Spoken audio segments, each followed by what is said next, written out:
हमारे साथ खास मेहमान हैं। आप सोच रहे होंगे कौन है। अगर मैं उनको उपाधि दूं, कोई अगर उनको उपाधि दूं तो मेरे हिसाब से अंबेडकर नगर के सोनू सूद कहे जा सकते हैं।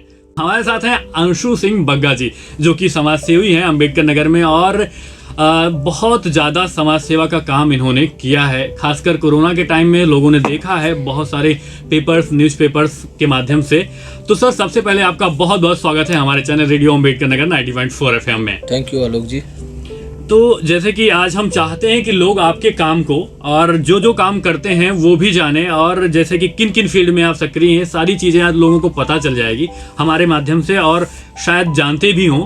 तो मेन चीज़ ये है कि समाज सेवा आप करते हैं तो दूसरे लोग हो सकता है समाज सेवा करना चाहते हों, तो उनको भी आज प्रेरणा मिलेगी आपके माध्यम से कि वो भी कर पाएंगे। जी बिल्कुल, बहुत सारे इन्फॉर्मेशन मिलेगा।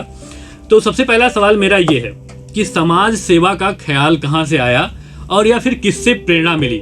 क्योंकि जिस समाज में हम लोग रहते हैं, हर कोई सरकारी नौकरी चाहता है या फिर बिजनेस करके पैसा कमाना चाहता है। इस फील्ड में बहुत ही कम लोग आना चाहते हैं। तो मैं ये जानना चाहता हूँ कि इन सब चीज़ों की शुरुआत कहाँ से हुई? सबसे पहले तो धन्यवाद आलोक जी आपका और रेडियो एफएम का, जिसने मुझे इस लायक समझा कि मैं यहाँ पे आ सकूँ। समाज सेवा असल बात में जिसने भी अपने धर्म को कायदे से रीड किया है जी, वो समाज सेवा में, इस सेवा में जरूर आएगा। सबसे पहली बात, हर धर्म ही सेवा को प्रेरित करता है।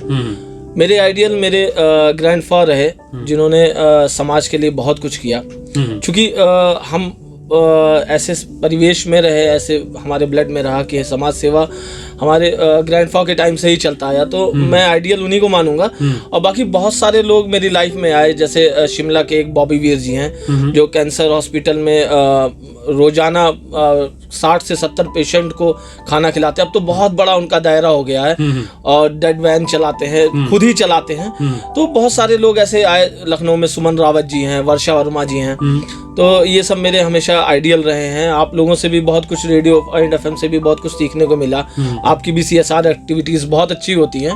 तो जब आप इस फील्ड में आते हो तो बहुत सारे आइडियल्स हो जाते हैं, क्योंकि सीखना समाज सेवा का सबसे प्राइम जो काम है, आपको सीखते रहना है। तो आप लोगों से ही सीखने को मिला। बहुत सारे आइडियल ऐसे ही बनते गए और कारवां जुड़ता गया। लेकिन मैं ये जानना चाहूँगा कि सबसे पहला आपने समाज सेवा का कार्य कब किया, किसी की मदद की? तो जैसे कि किस काम से शुरुआत किया आपने? 2004 में, क्योंकि मेरे पास जो मैंने सबसे पहला शुरू किया था वो दीपावली के टाइम किया था। 2004 में एक मिट्टी के बर्तन वाला लगाया हुआ था। तो हम लोग जाते देखते थे, तो उसके पास कोई कस्टमर नहीं थे, ना उसके पास सामान था उस तरीके से कि वो बेच सके। जैसे उसके पास सामान भी थे तो बहुत अच्छे नहीं थे। तो उनके पास हम लोग गए, बात किया, बेचारा बड़ा निराश था। तो वहाँ से समाज सेवा एक शुरू हुई। हम लोगों ने फिर उसको 2004 में एक इलेक्ट्रॉनिक चाक की मशीन दी, शर्त दी कि आपको इसको 1 साल 2 साल 3 साल में इससे कमा के इसको वापस करना है। तो वहाँ से एक शुरू हुआ हमारा एक कारवां, और आज ईश्वर की असीम कृपा है कि हम लोगों ने 11 लोगों को एम्प्लॉयमेंट दिया है, 11 लोगों को काम दिया है।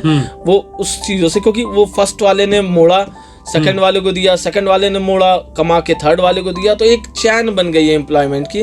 और ऐसे तमाम काम फिर आते रहे, क्योंकि जब इस फील्ड में घुसे तो ब्लड डोनेशन है, तमाम काम, कारवां जुड़ता गया, काम चलता रहा। तो फर्स्ट काम मेरा वही था। तो काम मतलब समाज सेवा या फिर किसी की मदद करने के बाद दिल को थोड़ा सुकून मिलता होगा। असल बात में हमारा स्वार्थ ही है। हाँ। समाज सेवा, अगर ये कोई कहे कि स्वार्थ नहीं है तो ये गलत है। हमारा स्वार्थ है समाज सेवा में। स्वार्थ सिर्फ ये है कि सेटिस्फेक्शन बहुत मिलता है, रात में नींद बहुत अच्छी आती है। तो समाज सेवा में स्वार्थ जरूर निहित है। तो यही स्वार्थ है कि सेटिस्फेक्शन बहुत है। जी, दिल को ये जानकारी जो आपने दिया, स्वार्थ निहित है इसमें, तो ये मुझे भी काफी अच्छा लगा और श्रोताओं को भी अच्छा लगा होगा। और जैसे कि देखिए, आपके नाम को बहुत लोग जानते हैं, लेकिन आप कहाँ से बिलोंग करते हैं बेसिकली, ये भी जानना जरूरी है। तो सबसे पहले वो बताइए। मैं प्रभु श्री राम की धरती के बगल अंबेडकर नगर के टांडा क्षेत्र का निवासी हूँ जी। और हम लोग चूंकि मेरे ग्रैंडफादर डिवाइडेशन में आए थे, और जब से आए तो हम लोग अंबेडकर नगर के टांडा में ही हम लोग रह रहे हैं। और पढ़ाई आपने कहाँ कंप्लीट किया? मैंने शुरुआती पढ़ाई DAV स्कूल धर्मल से की है जी। उसके बाद फिर आदर्श जनता। और चूंकि मेरे ग्रैंडफादर कहा करते थे कि पढ़ने की कोई उम्र नहीं है, तो मैं अभी भी लॉ का स्टूडेंट हूँ और MSW कर रहा हूँ। चलिए, बहुत अच्छी बात है।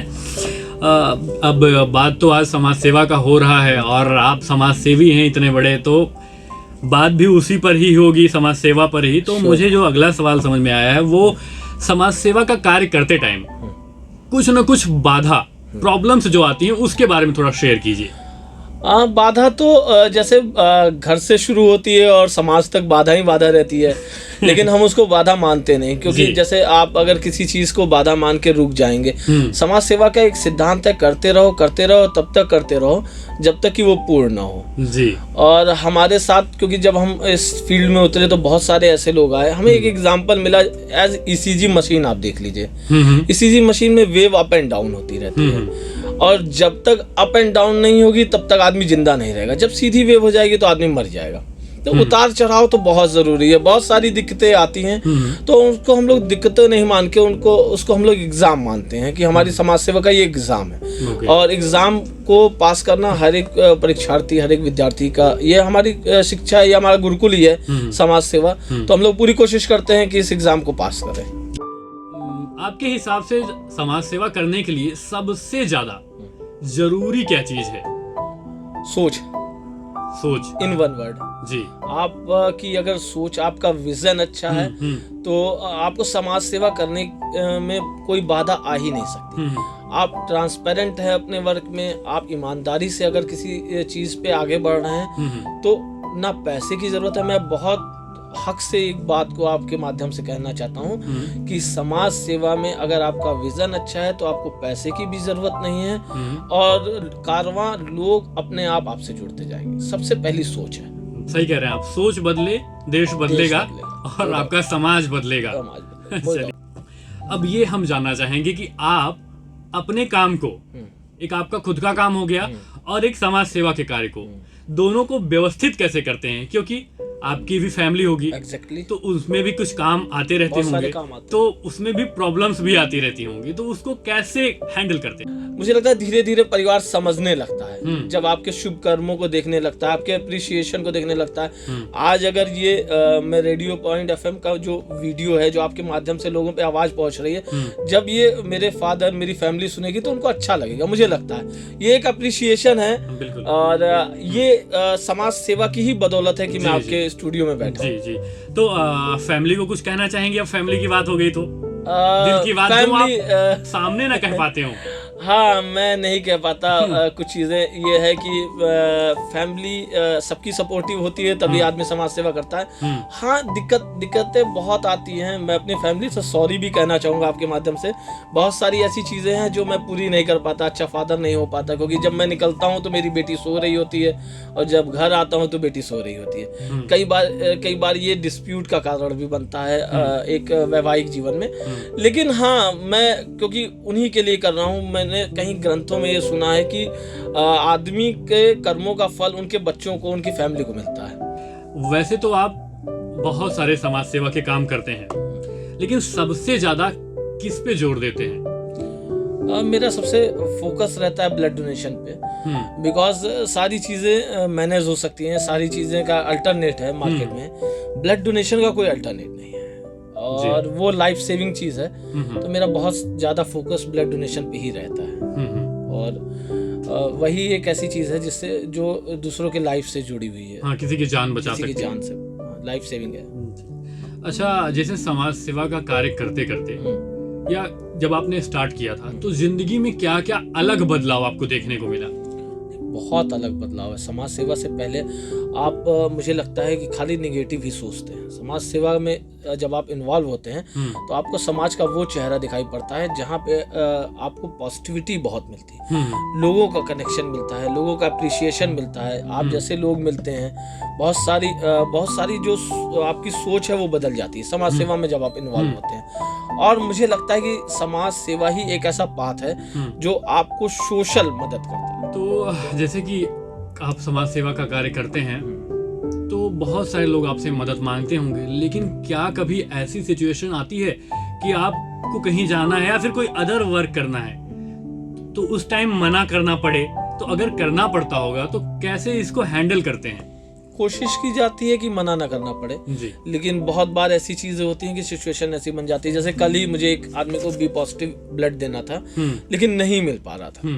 लेकिन अब मना करना, और क्योंकि हम प्रयास पूरा करते हैं समाज सेवा में, हम अपना प्रयास को छोड़ते नहीं। अब कई बार होता है कि आप सक्सेस नहीं कर पाते, कई बार होता है कि आपकी बस में नहीं रहता, तो मन में बुरा जरूर लगता है कि हम नहीं कर पा रहे हैं, या जो लोग हैं वो सहायता नहीं कर रहे हैं। लेकिन फिलहाल कोशिश यही की जाती है कि मैनेज करके लोगों के काम पूरे किए जाएं। जी। बहुत बुरा लगता है जब आप किसी के काम को नहीं कर पाते, लेकिन फिलहाल कुछ चीजें बस में नहीं रहती हैं। तो जैसे आप समाज सेवा का बहुत सारा कार्य करते हैं, लेकिन हमने जो देखा है आपके सोशल मीडिया से या फिर मतलब न्यूज़पेपर से, उसमें सबसे ज्यादा जो बड़ा काम मुझे दिखता है वो रक्तदान का रहता है।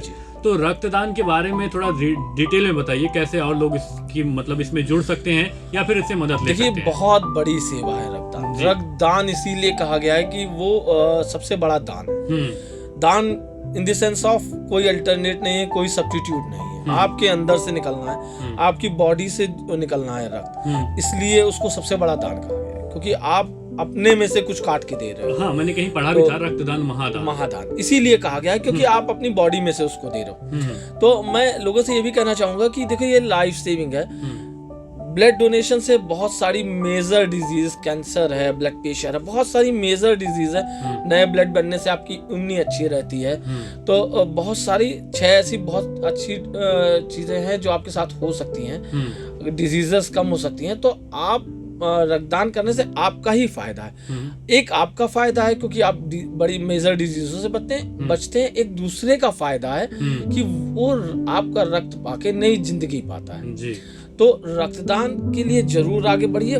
फर्स्ट टाइम जब आप डोनेट कर लेंगे तो आपकी सारी शंकाएं, सारा डर खत्म हो जाएगा। हाँ, क्योंकि लोगों को डर बड़ा लगता है कि मेरा खून निकाल लेंगे। सिर्फ फर्स्ट टाइम नहीं, खून देखिए, आपके अंदर जो आपका पुराना खून पड़ा है, हाँ। जैसे किसी बोतल में आपने पानी रख दिया है 1 साल के लिए, जी। तो पानी सड़ जाएगा। आप देखिए, बहुत छोटा सा एग्जांपल है, जब आप पानी चेंज करेंगे, रोज चेंज करते रहेंगे उसी बोतल में, 1 साल तक पानी तब भी रहेगा जब आप रोज चेंज करते रहेंगे, लेकिन वो रिन्यूएट होता रहेगा।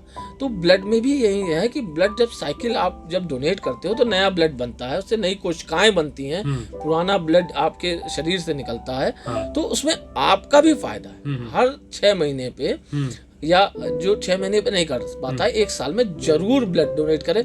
और मैं आपके माध्यम से ये कहना चाहता हूँ लोगों को कि अपने बर्थडे या अपनी एनिवर्सरी में जरूर आए ब्लड डोनेशन करने। एक शुभ काम भी होगा आपके माध्यम से, एक सेटिस्फेक्शन भी बहुत मिलेगा जी आगे। और रक्तदान का सबसे बड़ा फायदा, मैं एक चीज और बता, सबसे बड़ा फायदा हमारे हिसाब से कि जूस मिलेगा। नहीं, रक्तदान का सबसे मेजर फायदा मैं भूल गया था आपको बताना आलोक जी। सबसे मेजर फायदा है कि आपका पूरी बॉडी टेस्ट हो जाएगा, ब्लड निकलेगा, ब्लड टेस्ट होगा। ब्लड क्योंकि दूसरे शरीर में चढ़ना है तो आपका ब्लड टेस्ट होगा, और आपके अंदर जो डिजीज है वो आपको मालूम चल जाएंगे। जैसे HIV टेस्ट होता है, बहुत सारे ऐसे टेस्ट होते हैं, उसमें आपको मालूम चल जाएगा। हाँ, एक बेनिफिट ये, एक बेनिफिट सबसे बड़ा, ब्लड की सारी जांच हो जाएगी। ब्लड के सारे टेस्ट हो जाएंगे उसमें आपको। तो जैसे कि समाज सेवा का कोई भी कार्य हुआ, जब कोई शुरुआत करता है, तो सबसे पहले जो लोग होते हैं जज करते हैं कि क्यों ये शुरुआत किया, क्यों ये लोगों की मदद कर रहे हैं, कहीं इनको चुनाव तो नहीं लड़ना। अक्सर लोग देखते हैं कि इनको कहीं चुनाव लड़ना होगा, इसलिए लोगों की मदद कर रहे हैं, बाद में इनको वोट लेना होगा।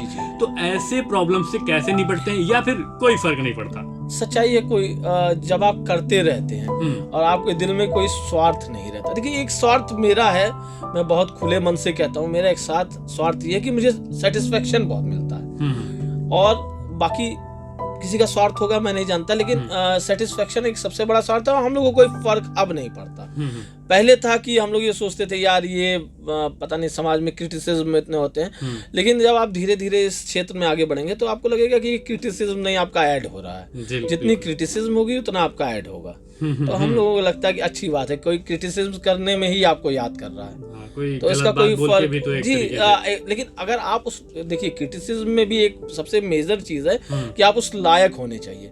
क्रिटिसिज्म भी उसी की होती है जो उस लायक होता है। तो हम लोग समझते हैं कि हम लोग गुड वर्क कर रहे हैं, अगला इसलिए क्रिटिसिज्म कर रहा है। हम अगला सवाल ये जानना चाहेंगे कि समाज सेवा का कार्य आप करते हैं जी तो आपकी टीम भी बहुत बड़ी होगी बिल्कुल। और आप उनको कभी अप्रिसिएट नहीं कर पाते होंगे क्योंकि हो सकता समय ना मिलता हो। तो आज आप हमारे माध्यम से जो भी आपकी टीम में है, जो आपके समाज सेवा के कार्य में सबसे ज्यादा मदद करते हैं, उनको कुछ कहना चाहते हो तो बेशक कहिए। वैसे तो समाज सेवा बिना टीम की हो ही नहीं सकती। बिल्कुल, एक टीम की बहुत बहुत आवश्यकता है क्योंकि ये कई हाथ मिलके ही समाज सेवा होती है। हमें हेल्पिंग हैंड्स की बहुत नीड होती है। अप्रिसिएशन मतलब मैं आपको बताऊं, मैं कुछ नहीं करता, हम सब करते हैं। हाँ, हम होना समाज सेवा में बहुत जरूरी है जी। उन्हीं की वजह है, मेरे साथियों की, मेरे कोलीग्स की, मेरे साथ जो मिलके काम करते हैं, उन्हीं की वजह है कि आज हम इस स्थिति में हैं कि हम लोगों की मदद कर पा रहे हैं। जी, किसी भी टीम मेंबर का नाम लेके उन्हें कुछ कहना चाहते हो वही सबके बीच में? ये तो फिर कंट्रोवर्सी हो जाएगी कि टीम मेंबर सारे मेरे बहुत अच्छे हैं। इन्हीं टीम मेंबर की बदौलत आज हम लोग कुछ भी कर पाते हैं। मेरी टीम में जब शुरुआत हुई थी तो शुरुआत से अजय प्रताप श्रीवास्तव जी जो पेशे से अधिवक्ता हैं और लेखक भी हैं, गप्पू चौधरी, काशिफ अहमद अंसारी, बहुत सारे ऐसे लोग हैं। क्योंकि असल बात में समाज सेवा में होता है बहुत लॉन्ग टाइम तक कोई रुक नहीं पाता, आया चला गया, लेकिन शुरुआती दौर में जिसने आपके साथ मदद की है, जो आपके साथ रहे हैं, क्योंकि उन्होंने आपको एक पाथ दिया है, तो अजय प्रताप श्रीवास्तव जी और गप्पू चौधरी है, काशिफ है, बहुत इन लोगों ने मेरी मदद की। चलिए ठीक है, धन्यवाद। ये जैसे कि हमने आपके सोशल मीडिया पे देखा है कि आप कंटिन्यू लगातार एक रूटीन बनाया है कि आप बेजुबान जानवरों को खाना खिलाते हैं, तो ये तो बहुत अच्छा कार्य है। लेकिन मैं इसी के माध्यम से मैं ये पूछना चाहूंगा या लोगों को और कहना चाहूंगा कि जो लोग सड़कों पर अपने पशुओं को छोड़ देते हैं दूध निकालने के बाद, तो उनके लिए क्या कहना चाहेंगे? भाई देखो, शुरुआत तो यही हुई। बहुत अच्छा क्वेश्चन आपने कहा। मैं अपने दिल का एक गुबार भी निकालूंगा इस माध्यम से। बिल्कुल। कि असल बात में तब तक वो बेजुबान आपके पेट होते हैं जब तक वो आपको कुछ देते हैं। जैसे ही उनसे स्वार्थ निकल जाता है तो आप सड़कों पे छोड़ देते हैं। एक्सीडेंट होने के बाद आप उन्हीं के लिए लड़ाई करते हैं, उन्हीं के लिए लोगों को मारते हैं। तो क्या ऐसी कमी है उन जानवरों में या आप में? आपको ये डिसाइड करना पड़ेगा। आप जब तक वो दूध देते हैं तब तक, जब तक वो गोबर देते हैं, जब तक वो आपको बिजनेस देते हैं, तब तक तो वो आपके हैं। मैं सिर्फ आप एक पर्टिकुलर पेट से इसको इंक्लूड ना कीजिएगा, लेकिन सभी के साथ ऐसा है। जैसे आप किसी पेट को रखते हो तो एक फैमिली मेंबर की तरीके से रखिए ना, वो भी, उसमें भी जान है, वो भी ईश्वर का आया एक है। तो मुझे लगता है कि बेजुबानों को सड़क पे छोड़ना या उनके साथ ये नाइंसाफी है। जब तक आपको वो दे रहे हैं, जब तक आपका उनसे बिजनेस चल रहा है, तब तक तो आपके घर में है। और जैसे ही देखते हैं कि कोई पेट आपके बिजनेस में आपके या हेल्प नहीं कर पा रहा है, तो आप उसको सड़क पे छोड़ देते हैं। तो ये बहुत गलत है। तो बहुत सारी समाज सेवा की बातें हो रही हैं, तो इसी बीच हम ये जानना चाहेंगे कि जैसे किन किन जगहों पे आप सक्रिय हैं, और जैसे कोई भी जरूरतमंद आप तक पहुंचना चाहे तो कैसे आपके जो भी ये भी हैं, कोई भी वो ये कार्यक्रम है उसमें उसका वो लाभ उठा सके? देखिए, एक तो सबसे बढ़िया माध्यम इस टाइम सोशल मीडिया है जी। आप सोशल मीडिया, फेसबुक साइट है, मेरी वेबसाइट है। वेबसाइट में हमारे तमाम मेंबर हैं, उनके नंबर हैं, उनसे आप पहुंच सकते हैं। और दूसरी बात, समाज सेवा का एक दायरा ईश्वर की कृपा है अच्छा हो गया है। तो दिल्ली, लखनऊ और इस आसपास के सारे, फैजाबाद है, आजमगढ़ है, मतलब बहुत सारे, गोंडा है, बलरामपुर, बहराइच, इन सब जगहों पे आपको ब्लड डोनेशन के लिए या रक्त की नीड हो बहुत आसानी से मिल सकता है। बाकी सारे काम के लिए भी हमारी अलग अलग टीमें हैं। लखनऊ में हमारी विंग है जो ब्लड डोनेशन से लेके सारे काम कराती है। इस कोरोना काल में उन्होंने बहुत सारे सैनिटरी पैड से लेके राशन डिस्ट्रीब्यूशन सारे काम किए हैं। तो अगर किसी को भी इन क्षेत्रों में कोई भी आवश्यकता हो किसी तरीके से की, तो आप एज फेसबुक या फोन नंबर से हमारे लोगों से कांटेक्ट कर सकते हैं। और मैं विश्वास दिलाता हूं कि ईश्वर ने चाहा तो आपकी पूरी मदद हो। जैसे फेसबुक पे वो क्या सर्च करें? फेसबुक में पंख उड़ान एक उम्मीद की नाम से भी आप सर्च कर सकते हैं जी। पंख एनजीओ के नाम से, अंशु सिंह बग्गा के नाम से है। तो उसमें अगर आप मुझे मैसेज करते हैं तो जैसे ही देखेंगे उसकी रिप्लाई होगी तुरंत। चलिए ठीक है, उम्मीद है कि आप बहुत सारे लोगों को इससे भी हेल्प मिलेगी। बिल्कुल। यूथ जो आने वाली जनरेशन है, आजकल बहुत सारे युवा भटक जाते हैं कि करना क्या है। सबसे बड़ी प्रॉब्लम तो यही है, करना क्या है। और यूथ तो समाज सेवा का काम तो बहुत ही कम करते हैं, तो उनको क्या मैसेज देना चाहेंगे आप? अपॉर्चुनिटी आपके सामने है, चीज़ें आपके सामने हैं, सेलेक्ट आपको करना है जी। आबादी के हिसाब से नौकरियां हैं नहीं। हर आदमी कॉमर्शियल है, हर माँ बाप चाहता है कि मेरा बच्चा पढ़ लिख के कुछ बड़ा करके दिखाए। अगर असल बात में वो बड़ा खाली सरकारी नौकरी ही नहीं है, वो बड़ा इस माध्यम से भी हो सकता है। बहुत सारे अचीवमेंट्स हैं जो आप समाज सेवा में कर सकते हैं, और इसको अगर आप रोजगार के माध्यम से देखते हैं तो आप बहुत सारे लोगों को रोजगार भी देते हैं जी। और आपका भी इसमें रोजगार बन सकता है। बहुत सारी अपॉर्चुनिटीज हैं इसमें, लघु उद्योग है, आप बहुत सरकार भी बहुत अप्रिशिएट करती है, तो बहुत सारे ऐसे माध्यम हैं। देखिए युवाओं को अब ये अपनी दिशा समय आते ही चयन कर लेना चाहिए, क्योंकि सरकारी नौकरी के इतने साधन सरकार के पास भी नहीं है। और दूसरी बात, इस सरकार को, इस समाज को अगर आपको सही आदर्श समाज बनाना है तो युवाओं को आगे आना पड़ेगा। आप देखिए, युवा को जब आप उल्टा करेंगे तो वायु होता है, वायु से युवा बना है। आप जब वायु के वेग से ही बढ़ के आगे निकलेंगे तभी आप समाज को बदल सकते हैं। तो समाज को बदलने के लिए आपको आगे आना पड़ेगा और दिशा चुननी पड़ेगी अपनी। तो जैसे कि कोरोना का टाइम चल रहा है और बहुत सारे युवा कोरोना से भी पीड़ित रहे होंगे, तो और बाद में वो थोड़ा सा मेंटली बैलेंस नहीं है, तो उसके बारे में क्या कहना चाहेंगे? देखिए, एक जितना हुआ इसका बनाया गया था कोरोना का, सही माने में तो ये कम्युनिकेशन डिजीज है, इसलिए एक से दूसरे को फैलता है, इसलिए थोड़ा डर तो होना चाहिए, स्वाभाविक बात है। अगर थोड़ा डर नहीं रहेगा तो आप उसके जो पैरामीटर्स है उसको फॉलो नहीं करेंगे। पैरामीटर्स फॉलो कीजिए, और मास्क, सैनिटाइजर, 2 गज की दूरी, ये जो चीजें हैं अगर आप इसको फॉलो करते हैं, और सबसे बड़ी बात, अगर आप वैक्सीनेटेड हैं, मैं गारंटी देता हूँ, यूएनओ गारंटी देता है, सरकार गारंटी दे रही है कि अगर आप वैक्सीनेटेड हैं, आफ्टर वैक्सीनेटेड आपकी डेथ कैजुअलिटी नहीं होगी। और जो युवा अभी तक वैक्सीन नहीं लिए हैं वो जाकर के, बिल्कुल, मैं इस माध्यम से जरूर कहूंगा कि यही एक ऐसी चीज है कि जिससे आप बच सकते हैं। आप सांप जब काट लेता है तब आप भरोसा करते हैं, क्योंकि वो लाइफ सेविंग है। आपको अपने दवाई पे भरोसा रहता है, ये भी, इस पे भी भरोसा कीजिए। बहुत सारी पोलियो और बहुत सारी ऐसी डिजीज आई हैं जो ऐसी ही कम्युनिकेशन डिजीज थी, और उस पर हम लोगों ने विजय प्राप्त किए। आफ्टर वैक्सीनेशन हम इससे भी विजय प्राप्त करेंगे। कभी आपके पेरेंट्स ने ये नहीं कहा कि अब बेटा आप दूसरों की मदद कर रहे हैं, लेकिन अपने लिए क्या? जैसे बहुत सारे लोग होते हैं ना कि अपने लिए सेविंग करना, या बहुत सारी चीजें होती हैं अपने लिए ज्यादा करते हैं। मैं उनसे कहना, मेरे फादर्स वगैरह तो बहुत सपोर्टिव नेचर हैं, तभी मैं आज इस स्थिति में हूँ। लेकिन जो ये सोचते हैं, मैं उनसे कहना चाहता हूँ, मैं आपसे ज्यादा कमा रहा हूँ जी। मेरी कमाई और आपकी कमाई में सिर्फ इतना डिफरेंस है कि आप अपनी कमाई यहाँ छोड़ जाओगे, मैं अपनी कमाई साथ लेके जाऊंगा जी। ठीक है ना। इस दुनिया पे जब आप पैदा हुए हैं तो आपको मालूम नहीं है। देखिए, सबसे बड़ी चीज़ है, आपके अंदर क्या है आपको मालूम नहीं है। आपके अंदर जो आत्मा है उसका सेटिस्फाइड होना बहुत ज़रूरी है, और मैं उसी के लिए कर रहा हूँ। मुझे मालूम नहीं कि आगे क्या होता है, नेक्स्ट योनि क्या होती है, लेकिन मुझे ये मालूम है अगर मुझे मानव योनि मिली है तो कर्म, शुभ कर्म तो करके चलूं। मैं एक अपने रिलीजन की एक लाइन है जिससे बहुत प्रभावित रहता हूं हमेशा, और मैं आपके माध्यम से उसको कहना भी चाहता हूं। हमारी रिलीजन में एक लाइन है, देह शिवा वर मोहे है, शुभ कर्मन से कभू न डरूं। तो मैं ईश्वर से ये प्रार्थना भी करता हूं कि मुझे ऐसी सुमत दे कि मैं शुभ कर्म से कभी पीछे ना हटूं जी। चलिए फिर ठीक है, आपने हमें इतना समय दिया उसके लिए बहुत बहुत धन्यवाद। आपको बहुत धन्यवाद, और रेडियो पूरी टीम को बहुत धन्यवाद। रेडियो अम्बेडकर नगर दुनिया में कहीं भी सुनने के लिए प्ले स्टोर से डाउनलोड करें रेडियो अम्बेडकर नगर का अपना एप्लीकेशन, रेडियो अम्बेडकर नगर।